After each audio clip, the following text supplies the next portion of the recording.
네, 오늘 출근길 헌터의 주제는 공자 사상의 전승과 발전, 뭐 이런 식으로 한번 제목을 정해볼까 합니다.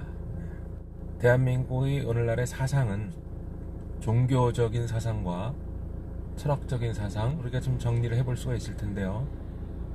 기독교 사상이 상당히 큰 영향을 미치고 있고, 기독교 사상 이전에 뭐 유교 사상, 이런 얘기들을 많이 하고 있습니다. 조선시대 내내 500년 동안 주자학, 성리학을 받아들여서 그 성리학으로 조선시대가 유지되었다고 할 정도로 성리학의 위력은 막강했죠. 오늘날 우리 국민들의 마음속에도 아직 성리학, 즉 유교 사상의 전통이 남아있어서 우리의 모든 생활 양식의 일부가 영향을 받고 있습니다. 자, 유교 사상이라는 것은 뭘까요? 지금으로부터 약 2500년 전에 중국의 춘추 전국 시대에 활동했던 공자, 원래 이름은 공구죠. 공구. 이제 워낙 철학적으로 명성이 높은 학자가 돼서 공자로 불렸던 사람이죠. 공자, 콩츠입니다. 그래서 이번의 사상은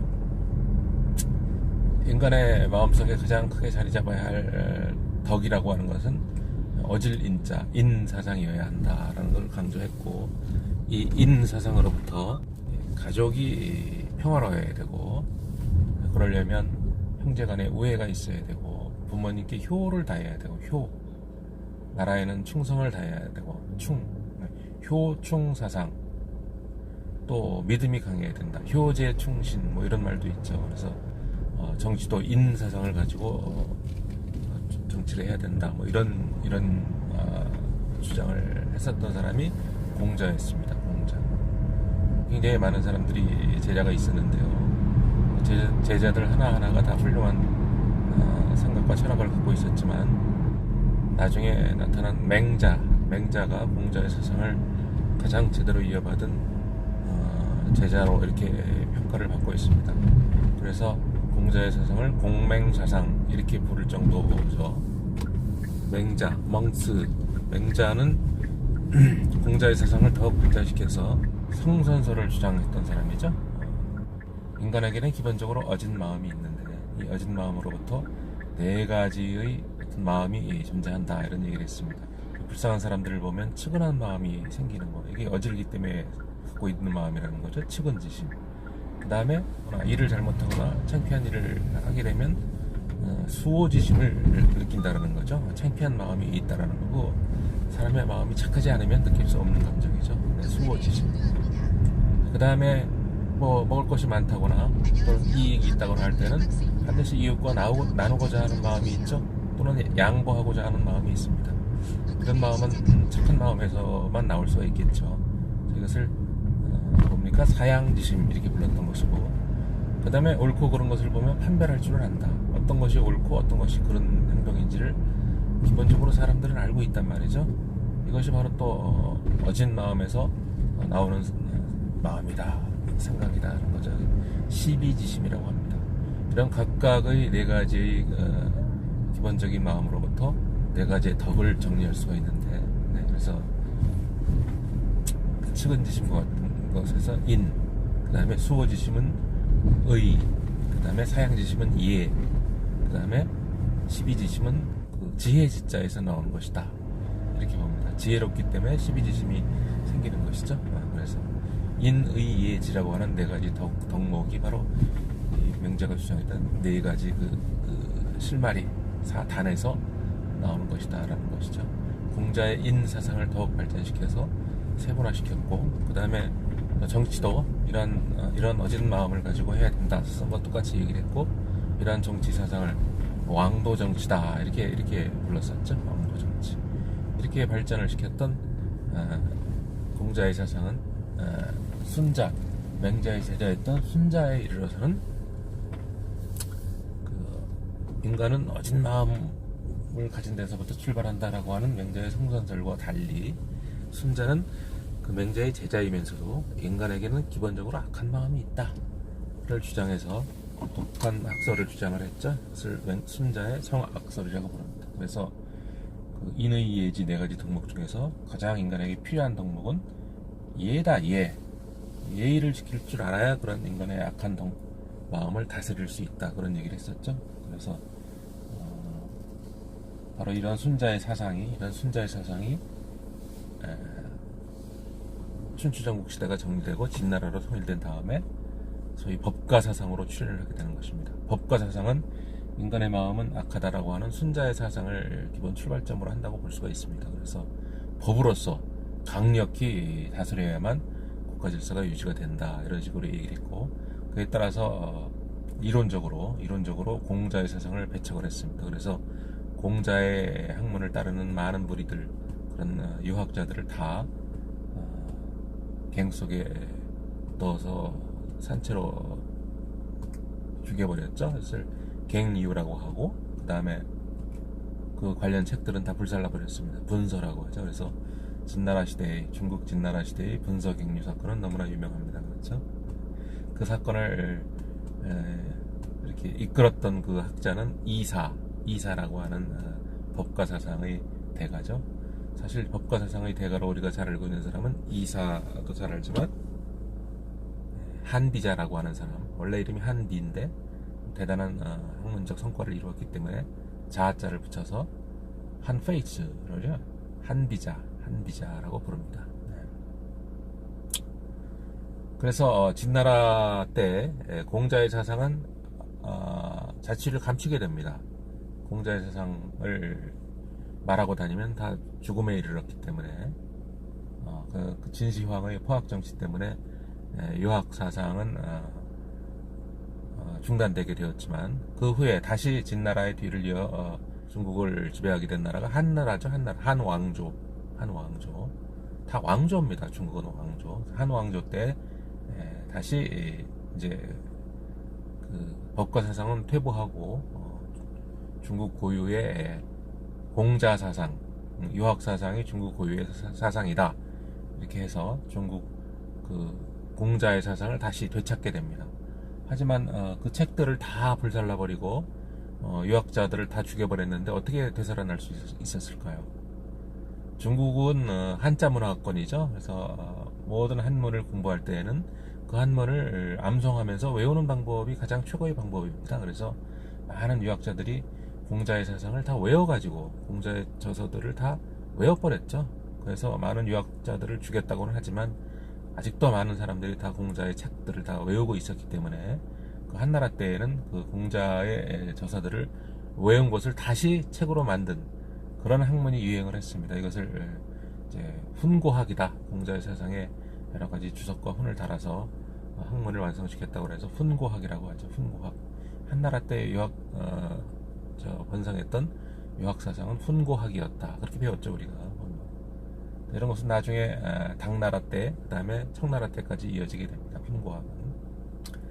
자, 그 다음에 이제 한나라 말기에 한나라가 정치적으로 혼란해지면서 도적대들이 출몰하고 하면서 나라가 분열되기 시작했죠.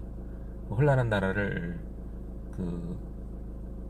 바로잡기 위해서 3명의 영웅이 나타납니다. 조조, 유비, 손권. 너무나 유명한 바로 삼국지의 내용이죠. 삼국지. 삼국시대가 도래하게 됩니다.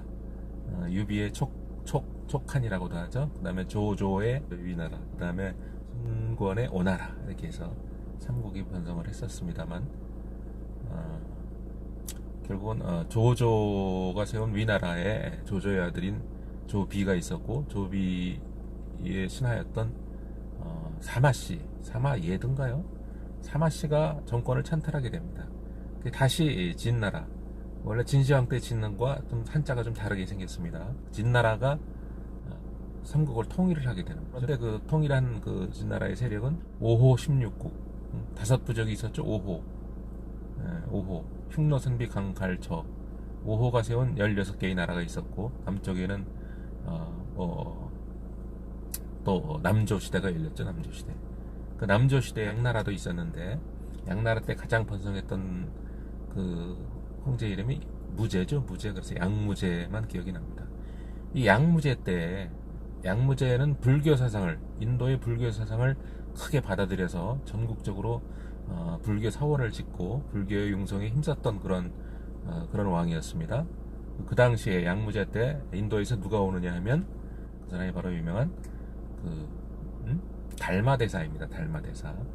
인도에서 달마대사가 양무제를 찾아오게 되는데, 달마는 종래의 그 소승불교, 불경을 잘 공부해야 불교도가 될 수 있다라고 하는 소승불교의 사상에서 벗어나서 불경이 그렇게 중요한 거 아니다.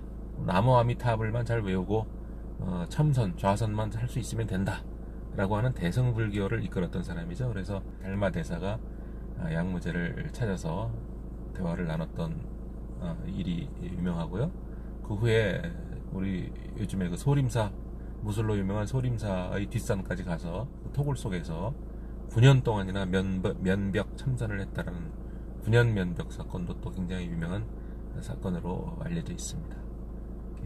선종을 발전시킨, 선종은 우리나라에도 들어와서 그렇게 발전을 했습니다. 불교의 발전은 이 달마대사가, 그래서 달마가 동쪽으로 간 까닭은 이런 그 영화도 나왔었죠. 많은 사람들이 달마가 누구고 달마가 왜 동쪽으로 갔을까 궁금했는데, 포교 활동을 위해서 동쪽으로 간 거죠. 그래서 기독교에서는 이제 오늘날 기독교 융성을 이끌었던 사람이 바로 바울이죠. 사도 바울. 바울도 역시 예수님을 만나본 적은 없는 사람이지만 스스로 사도를 자처하고 제자를 자처하죠. 이 사람이 서쪽으로 로마까지 전도 여행을 3차례나 갑니다. 그 지중해 연안을 돌아다니면서 기독교를 완성을 시키는 그런 위대한 업적을 하게 됩니다. 그래서 바울이 서쪽으로 간 까닭은, 이렇게 해도 또 이렇게 달마가 동쪽으로 간 까닭은 여기에 빗대서 이렇게 얘기하는 경우도 있습니다. 어쨌든 그때 이후로 삼국시대 이후로 불교가 융성을 했던 것이죠.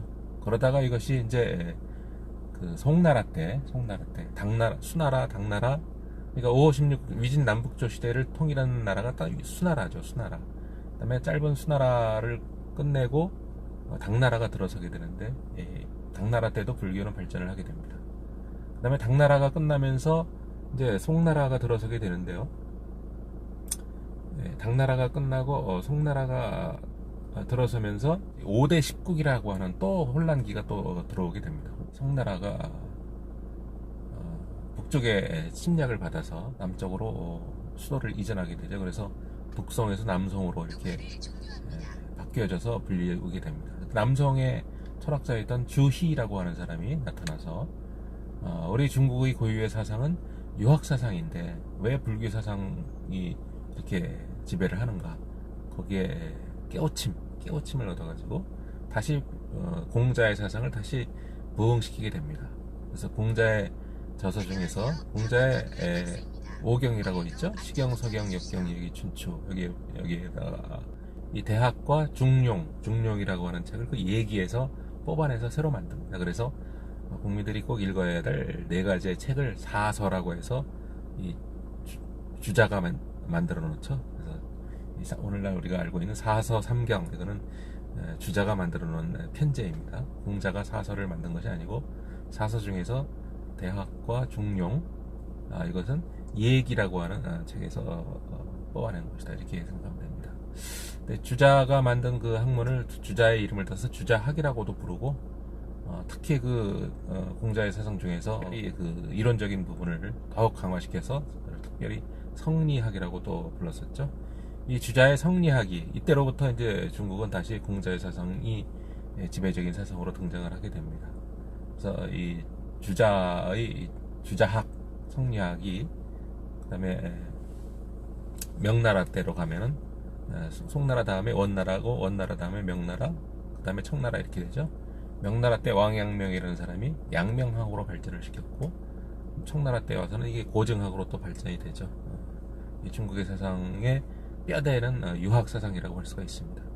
이때 송나라 때 남성의 주자학이 우리 고려시대에 소개가 되고, 그 다음에 본격적으로 조선시대에는 성리학으로 소개가 되는 거죠. 성리학. 그래서 우리나라 고려시대까지는 우리나라에서도 불교 사상이 융성을 했었는데, 이 조선시대의 성리학을 받아들인 조선시대의 성리학자들에 의해서 조선시대 500년의 사상, 조선의 500년 사상의 지배적인 사상은 성리학이 되는 겁니다. 성리학. 그래서 마치 이러한 성리학이 실용적인 학문으로 청나라 때 고정학으로 발전하는 것처럼 우리 조선시대 중후반기에 보면은 우리나라에서도 청나라 때 이러한 그 실용적인 사상을 받아들여서 실학 사상으로 발전을 하게 됩니다. 실학 사상. 농업을 중시하는 중농주의 사상과 상업을 중시하는 중상주의 사상으로 이렇게 발전을 하게 되죠. 그래서 우리가 실학 사상이라고 합니다. 실학 사상. 그 다음에 이제 일제 시대를 거쳐서 오늘날의 우리 시대를 맞이하게 되었는데요. 일제 시대, 그러니까 조선 시대 말기에 들어온 천주교와 이제 기독교가 들어오게 되는데 한 100여 년의 세월이 흐르면서 우리나라에 상당히 많은 기독교 사상이 전 국민의 뇌리에 이제 정착하게 됩니다. 하지만 그보다 이전에 한 500년 동안 우리의 사상을 지배했던 유학 사상, 그래서 효제, 충신 뭐 이런 사상이 그대로 머릿속에 남아 있는 거죠. 그래서 제사를 그대로 열심히 지낸다거나 또는 그 어르신들에 대한 효 사상, 국가에 대한 충성 사상, 이런 것들은 다 유학 사상의 어떤 그 영향이다, 이렇게 생각을 할 수가 있겠습니다. 자, 이상 두서없이 말씀을 드렸는데요. 공자의 사상, 유학 사상이 어떻게 전래되어 중국에서 어떻게 전래되었고 우리나라에까지 어떻게 영향을 미쳤는지에 대해서 짧은 소견으로 한번 정리를 해봤습니다. 네, 감사합니다.